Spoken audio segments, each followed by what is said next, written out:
Yesterday I had an interesting discussion with a Catholic guy. I don't know a lot about him personally, but apparently he's some kind of minister within the Catholic Church, and has a degree related to that.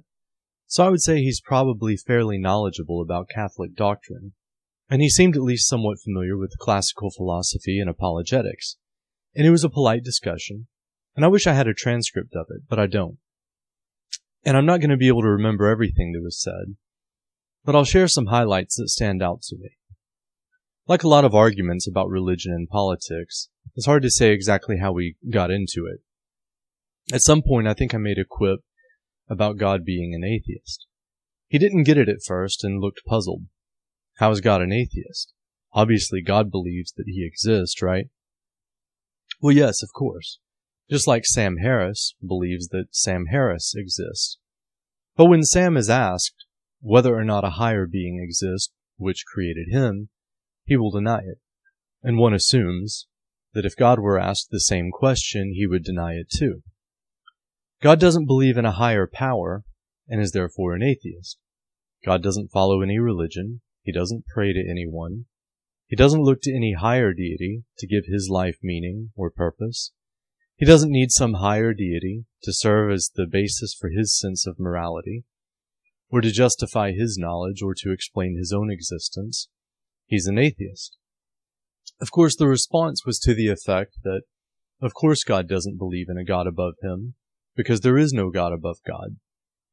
For the sake of clarity, within the context of this discussion, God means the Christian God. The guy who flooded the world and killed all the cute little innocent kittens and puppy dogs, except for one lucky couple from every species, and drowned every pregnant woman and her unborn baby, which makes him guilty of more abortions than anyone else in history, if this story were true. Also, to avoid the clunky phrase, the God above God, I usually just say MetaGod. For me, the structure of the MetaGod argument is pretty simple, and it's the one I prefer when talking with Jews, Christians, or Muslims. The basic strategy is to take whatever argument they give in favor of the existence of God and use that argument to try to prove the existence of MetaGod.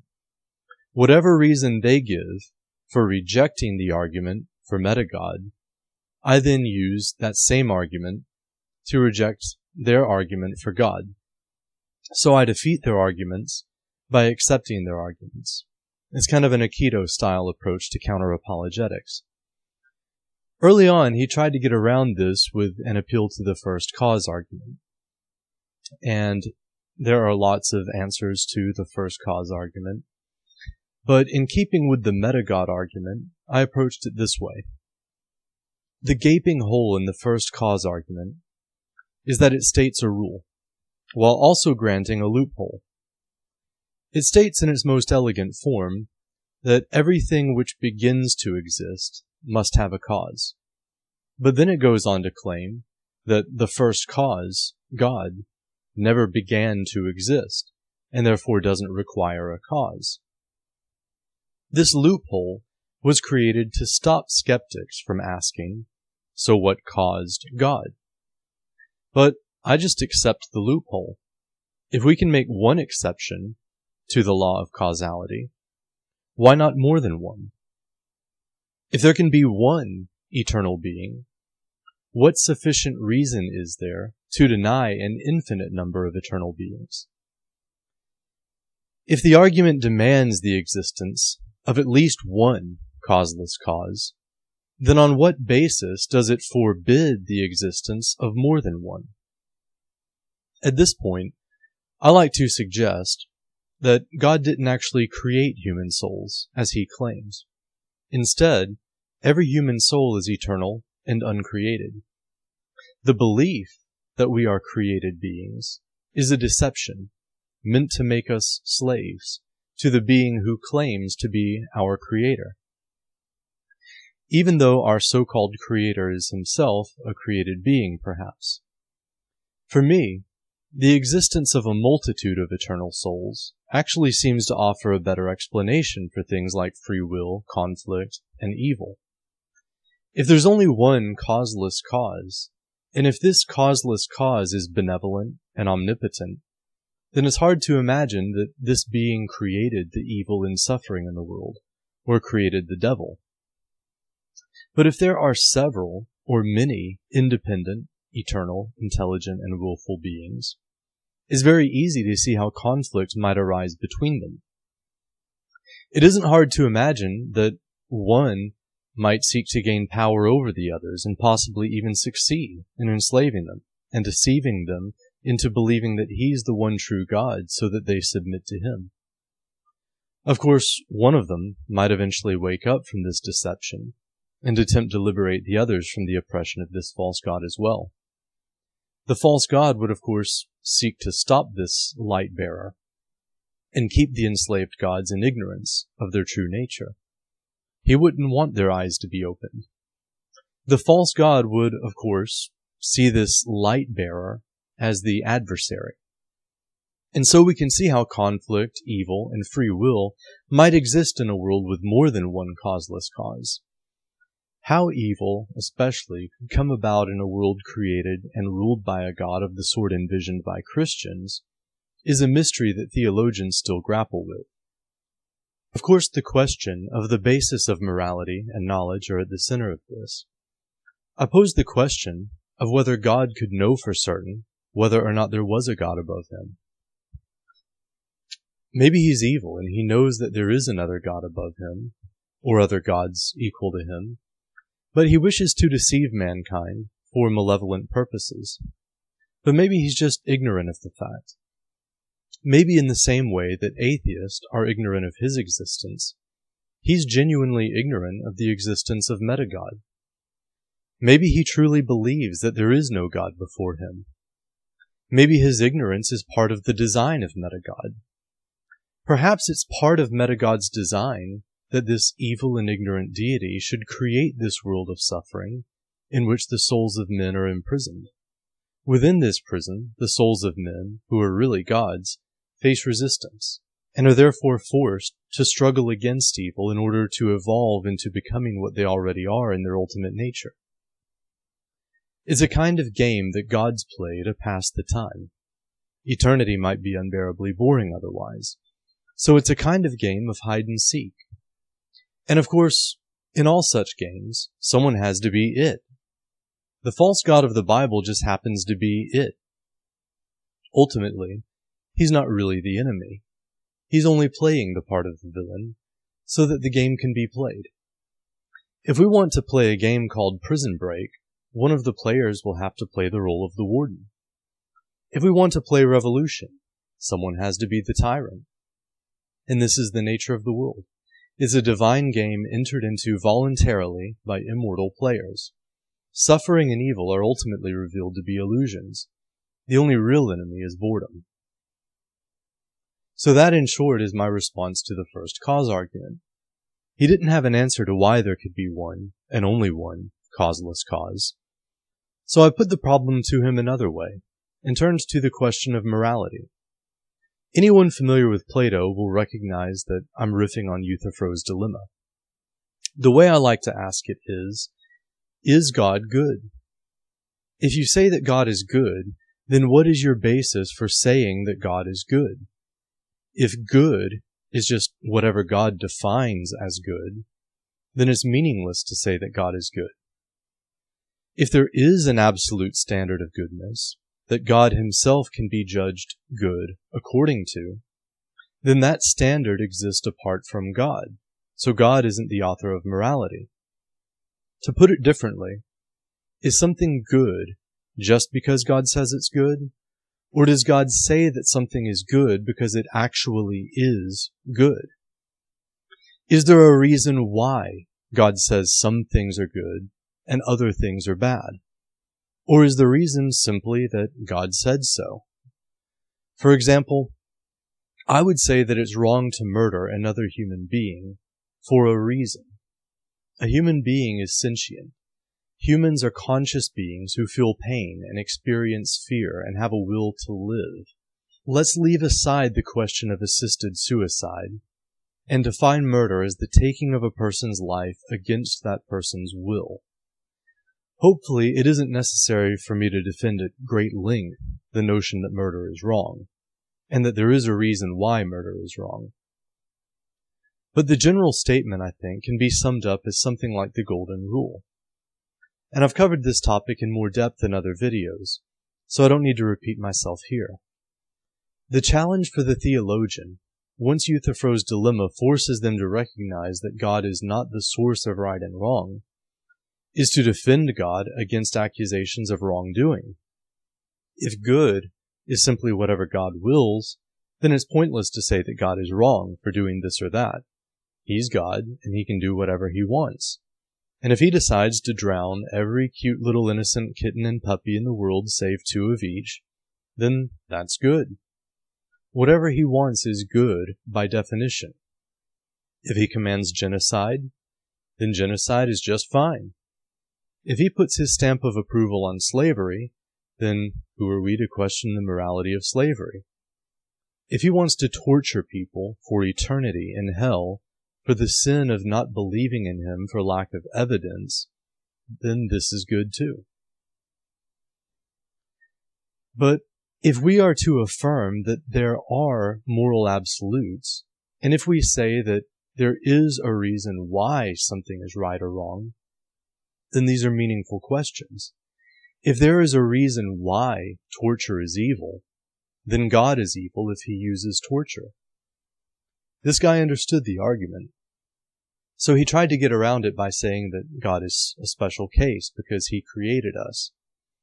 Actually, first he tried to get into a nuanced discussion about hell, and I recognize that there are differences of opinion about hell among different Christian denominations, and I didn't really want to get into a discussion about hell. I wanted to focus on the principle. If, in theory, God did decide that he wanted to torture someone for eternity, could we condemn him for doing so? Or would this be moral because he's God and whatever he decides is just is just? In other words, might equals right. No one is more powerful than God, so no one can tell God what to do.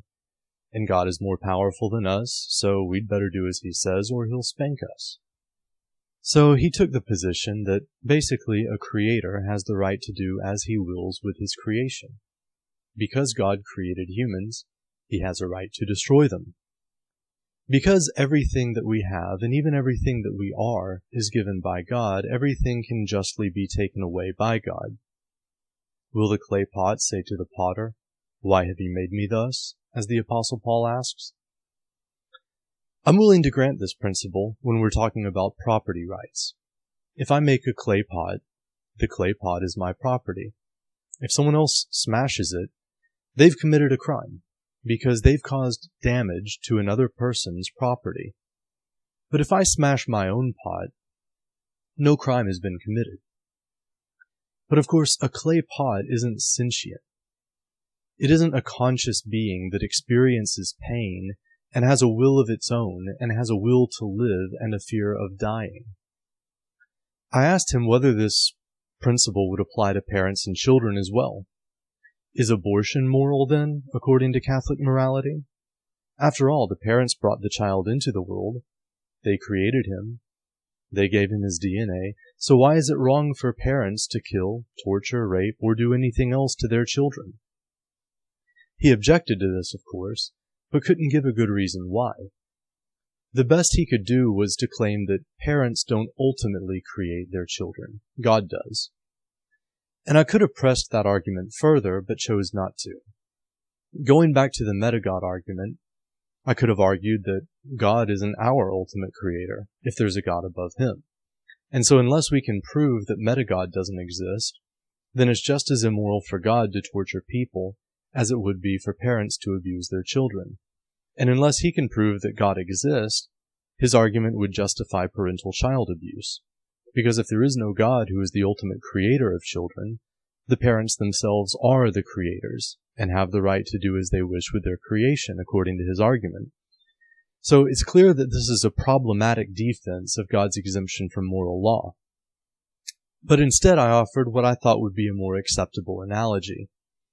I asked him to imagine that he was a brilliant computer scientist, and that he had just invented the first artificial intelligence. This AI is self-aware, is capable of feeling pain and fear, and has intelligence, emotion, and will.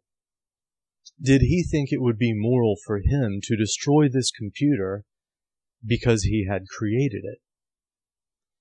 I felt like on the inside he saw my point, but he was already sort of committed to his position, and he knew that if he conceded this point, he would have no remaining justification for absolving God of moral responsibility. God would no longer be a supreme dictator, but would be subject to the rule of law just like everyone else. In other words, we would be equal.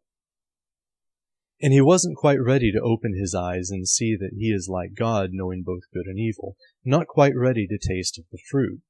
And the fruit is only to be offered, never to be shoved down someone's throat. So I let him change the subject. And he turned to the idea of a hierarchy of value. And I've heard this before. The basic idea is that a creation has less value than its creator. When pressed, he couldn't really explain why this was the case, and I don't see why this is logically true. And if it is, then it seems to lead to a paradox. If it's necessarily true that a created thing has less value than its creator, does this mean that God is not capable of creating something of greater or equal value to himself?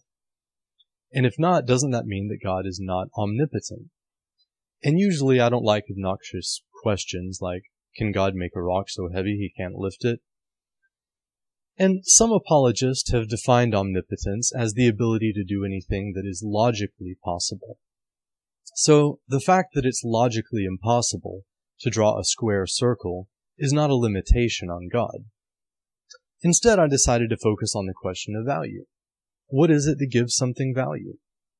What gives human life value? And what gives God's life value? Of course, I pointed out that value is subjective. And when I say that value is subjective, I'm not saying that there is no value. I know a lot of people these days are nihilistic relativists, and they deny things like meaning and value or morality. They say that it's all subjective, as a way of being dismissive. When they say that truth is subjective, they mean to say that no one really knows what the truth is, and so one opinion is no better or worse than any other opinion. That's not what I mean when I say that something is subjective. When I say that something is subjective, I mean that it's contingent upon a subject. To say that something has value is to say that it has value to someone. Someone values it. The value of an object is its value to a subject. Without a subject, there is no value. The value of the object is not found in the object itself, but in the subject. This is what I mean when I say that value is subjective. And I could see on his face that there was some inner resistance to this concept. And he was intelligent enough to see the implications of this on his conception of God, morality, and other things. And seeing that he understood, I repeated the basic question to him. What is it that gives God value? He started to answer, paused, started to answer again, and then paused again. His face looked very much like the face of someone who has just been checkmated in a game of chess, first considering one move, then another, and coming to the realization that there are no moves left. And I don't like to leave anyone in that position for long, so I offered a suggestion. I suggested that maybe our mistake was to think of God as an object. If value is subjective, and we consider God as an object, then of course it's impossible to answer the question of value. But of course, God is a subject as well. That is to say, he's a conscious being who has subjective experiences. As a subject, objects have value in relation to him. So if he, as a subject, values himself as an object, then he has value, objectively. So God doesn't need anything above or beyond himself to give himself value. His value is intrinsic and arises from the fact that he exists as a subject. He looked relieved, as if I had said the thing that he had been looking for but couldn't quite come up with the words to say. And I think most religious people would agree that God doesn't need anything outside of himself to give him value. I've only succeeded in explaining the logical basis for such a claim. But of course, his relief was short-lived, because the solution I offered him also presented a new challenge.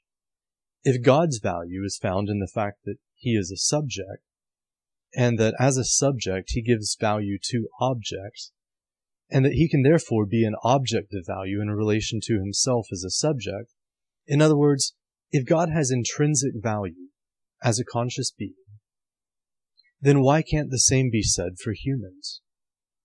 Isn't it also true that as conscious beings, as subjects, we place value on things, on objects, and that we place value on ourselves? And if a computer had such a level of artificial intelligence that it actually became conscious, that it was actually capable of subjective experience, that it actually became a subject, a self, wouldn't it also have intrinsic value as a result of its existence as a conscious subject? And this is why property rights and the morality associated with property can't be applied to persons. I could mold a pot out of clay, and having created it, it would rightly be my property. It would have value to me. Its value would be the value I placed on it. The value I placed on it would be related to its utility. If it's very useful to me, then it's very valuable to me. If it's of no use whatsoever to me, then it will have no value whatsoever to me. And unless it has some value to someone else, it has absolutely zero value. And a pot exists only as an object. It's not a subject. Therefore, it doesn't have intrinsic value. But a person is a subject. People are objects too, but we are not mere objects. Other people may value me because I'm useful to them in some way. And my value to them will basically be my usefulness to them. If you work for a company, your value to the company is basically the value of your labor. And the value of that job to you is basically the utility value of your paycheck. What the job is worth to you is what you're paid to do the job. Not everything can be measured in terms of dollars, of course, but value is still related to usefulness. Maybe something is used to make us feel pleasure or some positive emotion. The value of the object, then, is related to the extent to which it gives us that positive feeling. Something that makes us feel really great has more value to us than something that just makes us feel kind of good. What can you think of that no one has any use for, or that no one derives any pleasure from, that can be said to have value? There is no such object. But every subject has intrinsic value.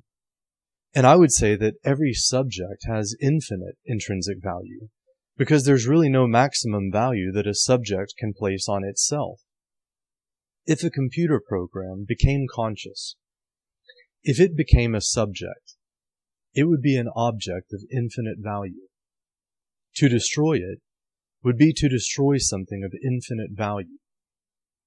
Even if the computer's creator destroyed the computer, the creator of that computer would be destroying a thing of infinite value. So if God destroyed a single human soul, he would be destroying something of infinite value. How could that be moral? An object's value lies in its utility. A subject's value does not. To put this still another way, an object has value as a means to an end, whereas a subject has value as an end in itself. To treat a subject as one would an object is to act in error. It is wrong. And the philosopher Kant states something very similar to this in the second formulation of the categorical imperative. According to him, you should act in such a way that you treat humanity, whether in your own person or in the person of any other, never merely as a means to an end, but always at the same time as an end. To put this in the terms of this discussion, it's wrong to treat a subject as an object. If the computer scientist destroys his self-aware computer, he has treated a subject as if it were a mere object. The question isn't whether he created it or not, but whether it is a subject or not. If he just created a regular computer which doesn't possess self-awareness, then the computer is just an object. That object is his possession and has no intrinsic value. So if he destroys it, he's only destroyed his own property and deprived only himself of the value it provided. He can sell it to someone else if he wants to. But a parent cannot sell their child. A parent can't kill their child. And yes, I believe this applies to mothers killing their unborn children too. The question isn't whether the parents created the child or whether God did. The question is only whether the child is a subject or merely an object. In the same way, whether or not there is a God that created human beings, humans are subjects. And if God treated humans as objects, as clay pots that a potter has a right to mold or smash as he desires, God would be in error. God would be wrong. And Kant's first formulation of the categorical imperative, or something like the golden rule, which Jesus taught, would also make God immoral, for violating humans' rights as subjects. If God would not want to be tortured in hell for all of eternity by MetaGod, then according to the golden rule, he shouldn't torture anyone else in hell for all of eternity either. If Jesus was God, and the golden rule was the moral teaching of Jesus, then God is immoral even according to his own moral standard. So let's not appeal to God as the basis of absolute morality. Murder, rape, slavery, and theft are all immoral because they violate a subject by treating that subject as an object. I think this should be clear to most people at this point without any further argument. And for me, the question of value and its relationship to morality was the most interesting thing to come out of my discussion with this Catholic gentleman. I hope you found some food for thought in this video. If you liked it, I'd encourage you to check out some of my other related videos, and of course like, share, and subscribe, and I'll see you next time.